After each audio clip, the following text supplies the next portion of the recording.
Good morning everyone, welcome to my channel. আমি শর্মিষ্ঠা। বন্ধুরা, তোমাদের কালকে আমি খুব মিস করেছি। কালকে আমার কোনো ব্লগ তোমাদের কাছে যায়নি। তোমরা যেমন আমাকে মিস করেছো তার থেকে দ্বিগুণ বেশি আমি তোমাদের মিস করেছি। তোমাদের কমেন্ট আমি মিস করেছি।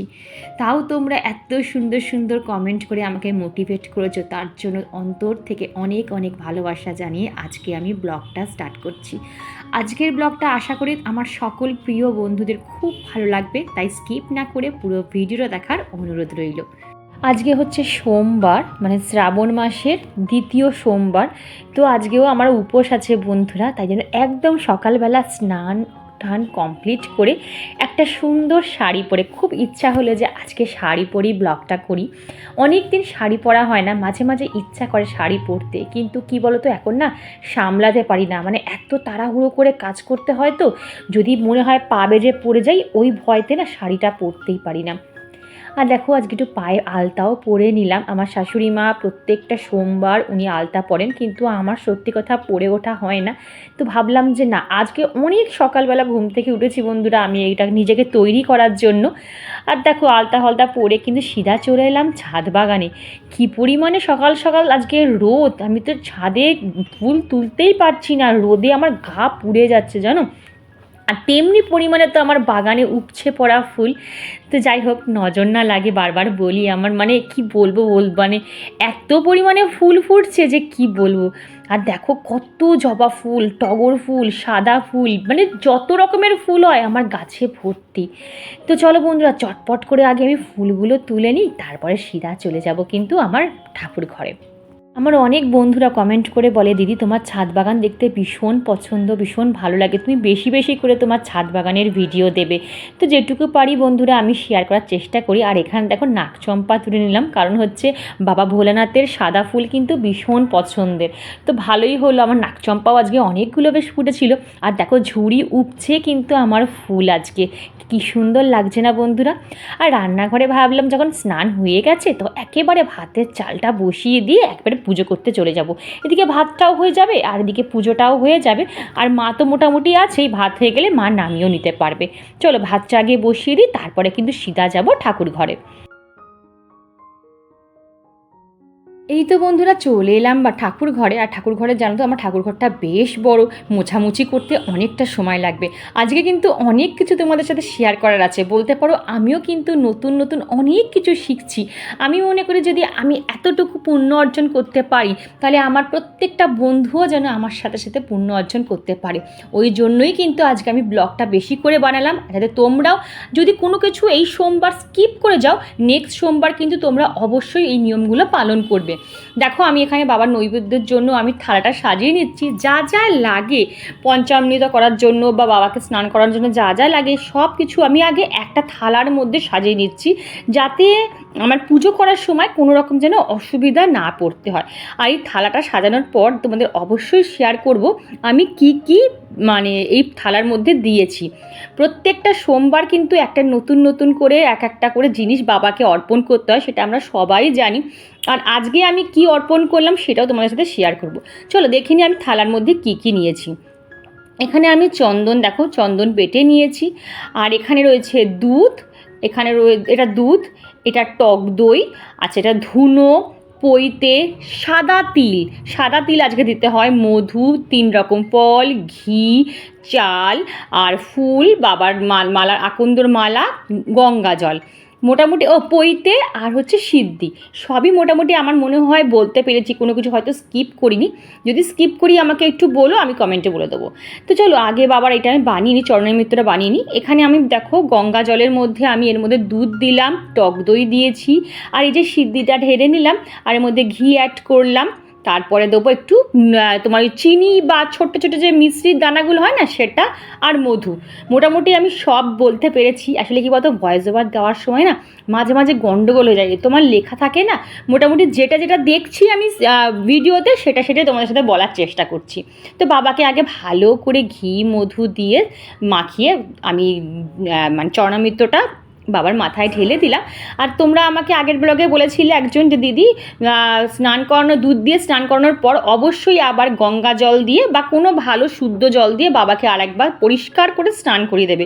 তো এই তো বন্ধুরা, তোমার কথা শুনে কিন্তু আমি বাবাকে আজকে ভালো করে মানে গঙ্গা জল দিয়ে পরিষ্কার করে স্নান করিয়ে দিয়েছি।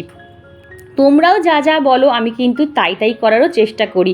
তোমরাও যেমন আমার কাছ থেকে শেখো, আমিও কিন্তু তোমাদের কাছ থেকে শিখি। তো চলো বাবাকে এবার তিলকটা কেটে দিই। আর এই যে চন্দনটা বেটে রেখেছিলাম, এই যে বাবার তিলকটা আমি কেটে দিলাম। জানো তো বন্ধুরা, বেলপাতা দেওয়ার সময় আমরা অনেকেই একটা জিনিস ভুল করি, যে আমরা বুঝতে পারি না বেলপাতার কোন অংশটা বাবাকে স্পর্শ করবে। সবসময় যে মসৃণ দিকটা, বেলপাতার যে দেখবে একটা ডার্ক দিকটা হয়, আবার একটা দিকটা হালকা হয়, যে দিকটা মসৃণ সেই দিকটাই কিন্তু বাবার গা যেন স্পর্শ করে। আর এখানে যে আমি দেখছো না পান আর সুপারি দিলাম, এইটা হচ্ছে মা পার্বতীকে উদ্দেশ্য করে দিলাম, কারণ এটা দেওয়াটা খুব শুভ। এটা তোমরা অবশ্যই কিন্তু সোমবার করে দেবে, একটা পান আর একটা সুপারি। আর এখানে বাবাকে তিন রকম আমি ফল দিচ্ছি। আর বেলপাতা সব সময় অনেককে দেখেছি বেলপাতা বাজার থেকে এনেই সেটাই বাবাকে দিয়ে পুজো করবে, কখনো করবে না। বেলপাতা আনবে, সেটাকে ভালো করে বাজবে, পরিষ্কার পরিচ্ছন্ন, একটুও যেন ছিদ্র না হয়, ভালো করে ধুয়ে তারপরে কিন্তু চন্দন মাখিয়ে বাবাকে অর্পণ করবে। তোমাদের তো আগের ব্লগে বলেইছিলাম যে 5টা 11টা 21টা, আমি যেমন আজকে 11খানা বেলপাতা দিয়েছি। আর আমি এটাও জানলাম যে বেলপাতার মধ্যে যদি রামের নাম লিখে সেই বেলপাতা যদি বাবাকে অর্পণ করা যায়, বাবা কিন্তু ভীষণ খুশি হয়। তো যাই হোক, আমি এখানে মা তুলসী মাতার চরণেও একটু জল ঢেলে নিলাম। আজকে আমি কোনো মন্ত্রপাঠই তোমাদের সাথে শেয়ার করতে পারলাম না। আমার অনেক বন্ধু আমাকে সবসময় বলে, দিদি তোমার ডেলি পুজো দেখাবে, তোমার পুজো দেখতে ভালো লাগে, কিন্তু সব সময় তো হয় না বন্ধু। বাইরের থেকে একটা সময় এমন আওয়াজ আসে যে আমি যদি সেই মন্ত্র পাঠ করি তাহলে কপিরাইট চলে আসে। এই তো বন্ধুরা, আমার কিন্তু মোটামুটি পূজা পাঠ অনেকটা কমপ্লিট হয়ে গেছে। এবারে আরতি করব, বাবাকে আজকে কর্পূরের আরতি করব।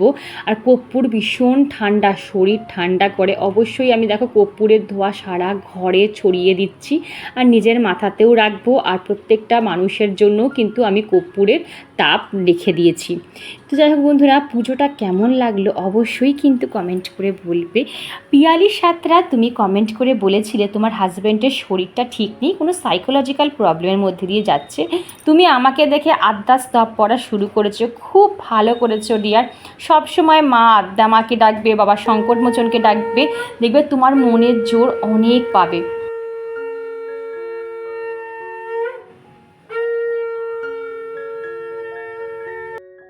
আমি পুজো করতে করতে আমার পরিবারের সাথে সাথে আমার সকল বন্ধুদেরও মঙ্গল কামনা করি। ঠাকুরকে ডাকি, ঠাকুর যেন সবাই যে যেখানে থাকুক সবাই যেন সুস্থ সবল থাকে। রশনি, তোমার কালকের কমেন্টটা পেয়ে বিশ্বাস করো আমি কতটা যে খুশি হয়েছি কি বলবো। আসলে রশনিকে মাঝে মাঝে হসপিটালাইজড হতে হয়, ওকে রক্ত দিতে হয়। তো যাই হোক, তুমি যে এখন একটু বেটার আছো। আর আমার অনেক বাংলাদেশি বন্ধুরা আমাকে কমেন্ট করছে, দিদি তোমার ভিডিও আমরা ঠিক মতন দেখতে পাচ্ছি না, ওখানে তো একটু প্রবলেম চলছে বলে নেট কানেকশান তো পাওয়াই যাচ্ছে না। যাই হোক, ওর মায়ের মোবাইল থেকে আমায় কমেন্ট করেছে। এইটুকুই আমি যে তুমি ঠিকঠাক আছো এইটুকু জানতে পেরেই আমি অনেক শান্তি। তুমি খুব ভালো থাকো ডিয়ার, এইটুকুই কামনা করি ঠাকুরের কাছে। আর দেখো এখানে ওপরে এসে সব ঘরেও কিন্তু আমি একটু ধুনো দিয়ে দিচ্ছি।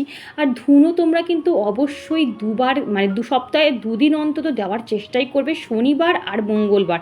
আর ধুনো দিলে কিন্তু নেগেটিভ এনার্জি কিন্তু একেবারেই চলে যায় বন্ধুরা, একবার কিন্তু ট্রাই করে দেখতে পারো। তো যাই হোক বন্ধুরা, এখানে আমি পুজো করে নিলাম। আর আমাকে এক সাবস্ক্রাইবার বন্ধু অনেক দিন আগে জিজ্ঞাসা করেছিল যে আমি বুদ্ধর মূর্তিটা কোথা থেকে কিনেছি, কোন বুদ্ধর মূর্তি সেটা কিন্তু আমাকে মেনশন করোনি, কারণ আমার ঘরে কিন্তু অনেক বুদ্ধর মূর্তি আছে যেগুলো আমি প্রত্যেকটা দিন কিন্তু ক্লিনিং ডাস্টিং করি। তাও বলে দিচ্ছি, এই বুদ্ধর মূর্তির কথা যদি তুমি বলে থাকো, এইটা আমার মেয়ের জন্মদিনে আমার মেয়ের বান্ধবী মেয়েকে গিফট করেছিল। আর বাইরে যে বুদ্ধর মূর্তিটা তোমরা দেখো যে অনেক বড়, যেটা আমার মিনি গার্ডেনে বসানো থাকে, সেইটা হচ্ছে আমি ইকো পার্কে যে হস্তশিল্প মেলা হয় বছরে একবার করে, এই যে বুদ্ধদেবটাকে আমি কিন্তু হস্তশিল্প মেলা থেকে আমার হাজব্যান্ড আমার জন্য কিনে নিয়েছিল। আমার হাজব্যান্ড জানে যে আমি বুদ্ধর মূর্তি ভীষণ পছন্দ করি। আর আমাকে আমার আত্মীয় স্বজন, আমার বন্ধু বান্ধব যে যেখানেই ঘুরতে যাক না কেন, একটা ছোট্ট বুদ্ধর মূর্তি হলেও আমার জন্য নিয়ে আসবে। তো অনেক কথা বললাম, অনেক কাজ সকাল থেকে করা হলো বন্ধুরা। আমার এখনও পেটে কিছু পড়েনি, এই যে চাটা খেয়ে নিয়ে তারপরে কিন্তু বাদবাকি সংসারের যাবতীয় কাজ তারপরে আস্তে আস্তে সারবো। চলো আগে ধীরে সুস্থে আমি চাটা খেয়ে নিই। হঠাৎ করে একটা কথা মনে হলো, তাই হয়তো তোমাদের সাথে শেয়ার করছি বন্ধুরা। আসলে আমি ভিডিওর মাঝে মাঝে তোমাদের মোটিভেট করারও চেষ্টা করি। দেখবে তোমাদের পরিশ্রমের পথে অনেকে তোমাদের ইরিটেট করবে, তোমাদের ডিমোটিভেট করবে, পেছনে টানার চেষ্টা করবে যাতে তুমি কাজটা করতে না পারো, অনেক রকম বাধার সৃষ্টি করবে। আমি বলছি বন্ধুরা, এই সব তুচ্ছ মানুষদের ফাঁদে পা না দিয়ে তুমি তোমার লক্ষ্যে এগিয়ে চলো। দেখবে একটা সময় তোমার ধৈর্যর কাছে এরা হার মানবেই মানবে। যদি বিশ্বাস না হয় একবার চেষ্টা অন্তত করে দেখো। বন্ধুরা, আমার কাছে অনেক সাবস্ক্রাইবার বন্ধুর নাম জমে গেছে। যেহেতু দুদিন ধরে আমি কোনো নাম বলতে পারিনি, আমি যে কজনের আজকে কমেন্টের রিপ্লাই করেছি, তোমরা নিশ্চয়ই পেয়েছো কমেন্টের রিপ্লাই, আমি শুধু তাদের নামই আজকে বলবো। আবার কালকে যাদের যাদের রিপ্লাই করব তাদের আবার কালকের নাম বলবো। লিলিমা মাইতি, আফরিন, রশনি, সোমা ব্যানার্জি, সীমা সেনাপতি, তারপর হচ্ছে প্রিয়াঙ্কা মজুমদার, সোনালি সাহা, রিয়া রয়, রাখি মণ্ডল, সাকিনা, তিথি Mukherjee, Aparna Chakraborty, Brishti simple lifestyle, Mouha Majumdar, Brithika Pramanik, Aditi Saha, Paramita creative corner, Moutusi diary, Mitali's world, Moushree, Antara Biswas, Jayashree Sinha, Shampa kitchen blog. Thank you so much এত সুন্দর সুন্দর কমেন্ট করার জন্য।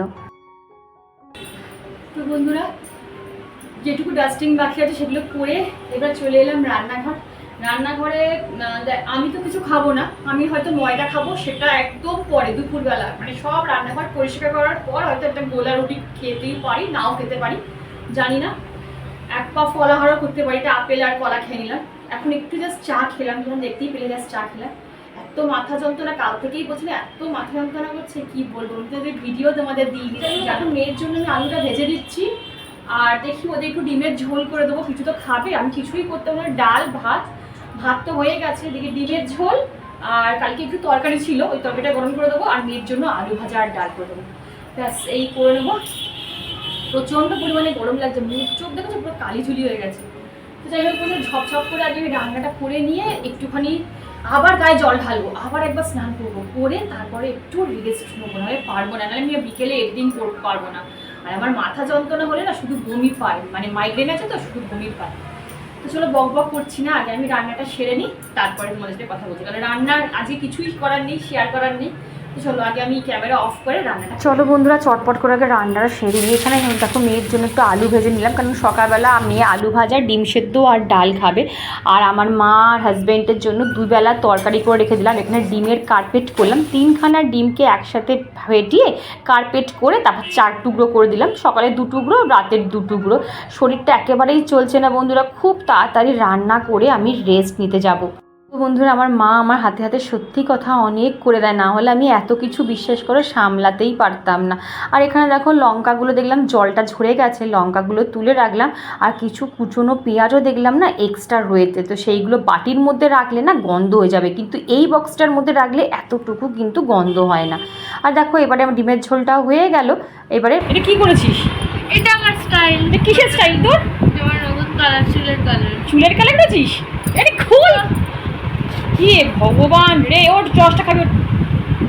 আরে প্যান্টটা কি বোকা মেয়ে হয়ে গেছে। মামাই এবার উঠে স্নান করে যাও, আর চুলটা এটা খুলে দাও। আরে এটা আমার স্টাইল। এটা কিসের স্টাইল? এটা তো নতুন চুলের কালার। নতুন চুলের কালার হয়েছে? বাহ, খুব সুন্দর কালারটাকে তোর, অরেঞ্জ কালার পুরো।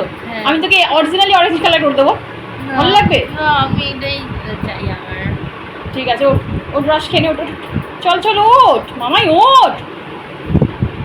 বন্ধুরা আবার রান্নাঘরে চলে এলাম, যে কটা বাসন সিঙ্কে পড়েছে সেই কটা মেজে নিলাম। আর ওখানে মোটামুটি রান্না কমপ্লিট, ডিমের ঝোলটা প্রায় হয়ে এসেছে। নামানোর আগে একটু গরম মশলা গোলমরিচ দিয়ে নামিয়েছিলাম। আর আমি তো কিছু চেকে দেখতেই পারিনি, মাকে বলছি মা একটু দেখো নুন দিয়েছি কি না, একটু দেখো ঝাল হয়েছে কি না। তোমরা বলি দিদি আজকে কেন ডিম করলে, আমিষ করলে কেন? দেখো আমি উপোস করেছি ঠিক আছে, আমি তো মানছি, আমার পরিবারের তো কেউ মানছে না, তো ওরা খাক না, ওদের তো কোনো অসুবিধা নেই। আমি এটা দেখেছি আমার শাশুড়ি মাও যখন করেন, আমার শাশুড়ি মা কিন্তু উপোসী থাকেন, কিন্তু পরিবারের সবার জন্য কিন্তু উনি একাই রান্নাটা করেন।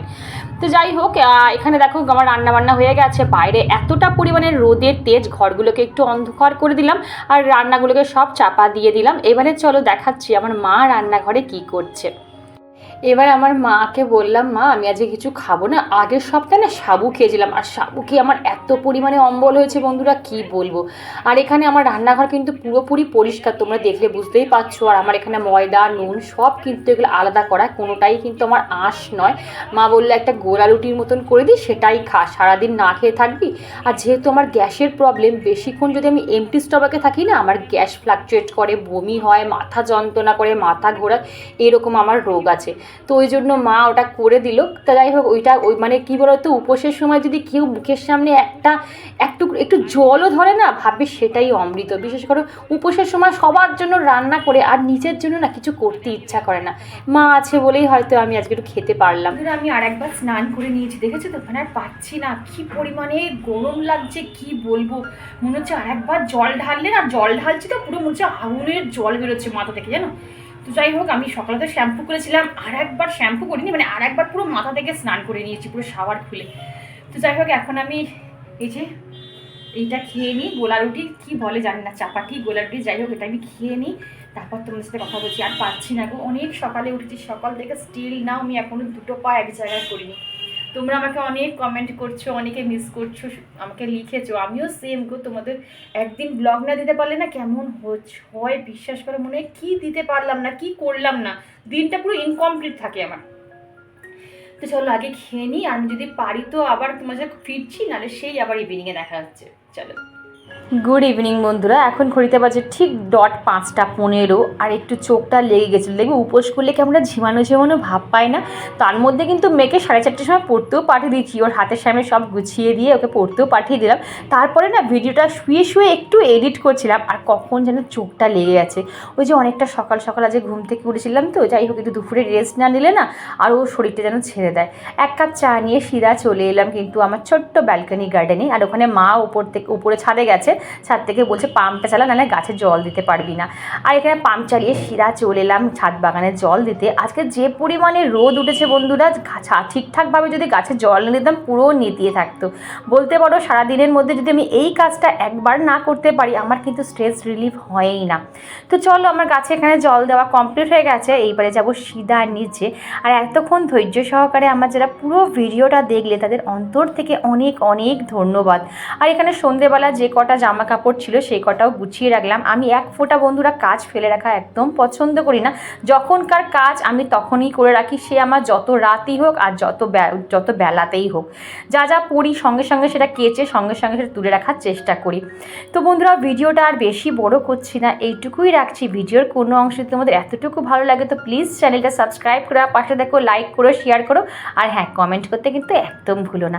আর এখানে আমি একটা অ্যারোমা ডিফিউজার জ্বালিয়ে দিয়েছি, এটা তুমি জল আর তার মধ্যে যে কোনো একটা এসেন্স তুমি জ্বালিয়ে দিতেই পারো, খুব সুন্দর ঘর থেকে একটা অ্যারোমা স্মেল বেরোয়, এটা খুব পজিটিভ ভাইবস নিয়ে আসে। আর একটু লেখালেখি বাকি ছিল, সেটা লিখেই কিন্তু আমি সিধা বসে যাব এডিটে। তো বন্ধুরা ভিডিওটা আজকে এইটুকুই রাখলাম, আবার কাল দেখা হবে নতুন একটা ইন্টারেস্টিং ব্লগ নিয়ে। সবাই ভালো থেকো।